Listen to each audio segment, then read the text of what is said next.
Hey, I'm RJ from KEXP, and I'm sitting with one singular member from the band Horse Photos. Why don't you go ahead and introduce yourselves? My name is Justin Ringel, and I play guitar and sing. And you do a whole lot more than that within the band. One thing that really strikes me about your music is you guys are always credited with so many different instruments. Do you guys feel like you're always constantly growing and looking for new things to play and learn and add Definitely. that dimension? Yeah, definitely. We're always trying to figure out how many more we can introduce into stuff. Mm-hmm. I also play like banjo and trumpet, Mm-hmm. and I don't on the records, but everybody plays I think at least 2 or 3 instruments. Mm-hmm. Person, Yeah, so I get lost looking at those credits. It's really impressive. Yeah. What's been the most challenging one for you to learn personally? You know, probably banjo. I've been playing for a couple years now, and it's a pretty challenging instrument. I heard your fingers really have to fly with that one. Yeah. I'm not quite that speedy on it yet, but Yeah, definitely. So your music is very, very organic. I mean, it just has such a there's so many different elements that just come together because of so many different instruments that y'all play. Mm-hmm. But I understand the songwriting begins with one person, and that's you. Yeah. And so describe how that comes about when you bring it to Peter, correct? To arrange, and he arranges them. And Right. I worked with Peter on the last 2 records, and I usually write most of the song by myself, and then I'd sit down with him and just see what he would come up with. Mm-hmm. And then we'd oftentimes in the studio like kind of account for some of his arrangements, kind of extend a break or change structure just a hair of how many verses or choruses or whatever, and just kind of go that way to try to accommodate for some of those parts. Is it almost easier for you? Is it almost easier for you because you have less people to work with? Do you enjoy working with just a couple people you really understand, or do you really like to expand and push that to as many people as you can? Well, yeah, I'm continuing to do a new record this summer, and I'm working with like pretty much an entirely different group. Okay, wow.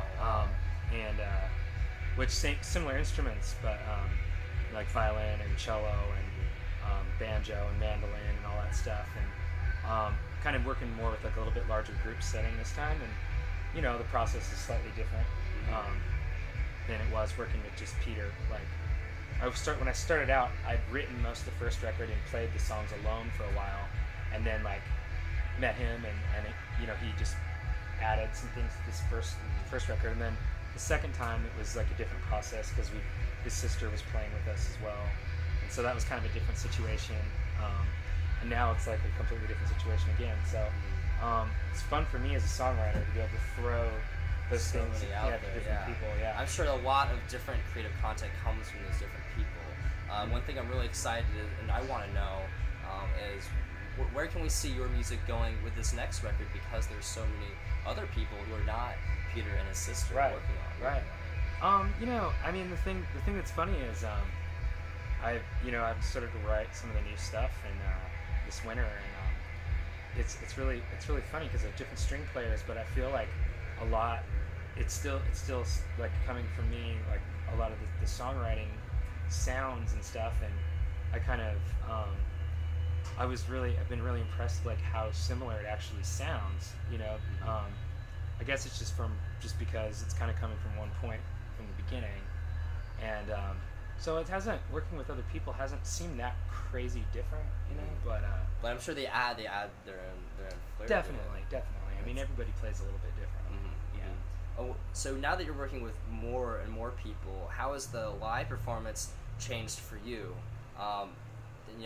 Going from, especially way back when you were doing from open mic to adding a little bit more with Peter coming in, then his sister, and now, how has that been different for you playing live? It's been really fun actually, because it when it first started out it was really sparse and spare, and now I play with, it's a 4-piece with 3 other people besides myself, and I feel like the actual shows, like we're actually recreating the record like really accurately, compared to where before, like, we couldn't really do that precisely. I mean, we could get like 80% of it, you know, but now I feel like that's fun for me to be able to hear the songs kind of developed like that live.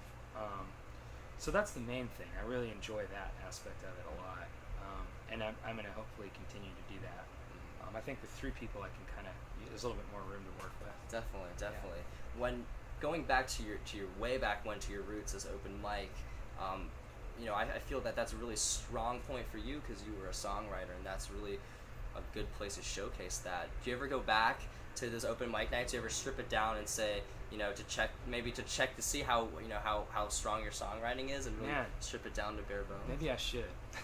That's a good idea. I don't know. I think oftentimes I play the songs enough by myself to where they're kind of, before I'm even showing them to somebody, there's something about it that's operating as a song before I play with accompanists.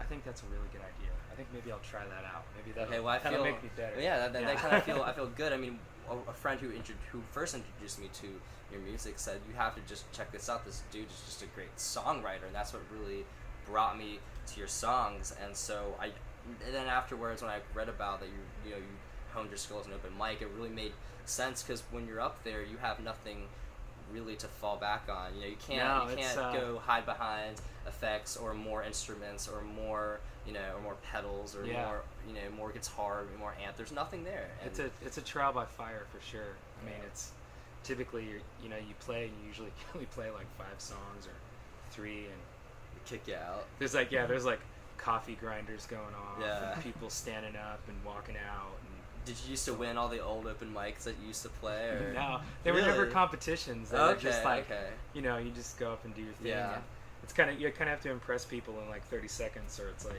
they're done. Yeah, because they're just passive listeners. Yeah, totally. For sure. Do you ever see any of those people that you used to play open mics with? Do you ever see them around now? Are they playing in anything? I can't say that I have. I mean, I played like just a few that I would do regularly when I first moved to Portland. You know, there was just so many different people that it wasn't like a scene of people. It was always like kind of different. And you know, it's there's like a wide variety of skill levels in an open mic. There's like people who like just learned to play yesterday, to like people who've been playing them like consistently for years. You know, that was an interesting stepstone for sure. Definitely. Well, thank you very much. Absolutely. I'm glad I gave you a good idea. Yeah, Once again, I'm RJ from KEXP, and I'm sitting with Justin from Horse Feathers. Yeah, thank you. Thanks.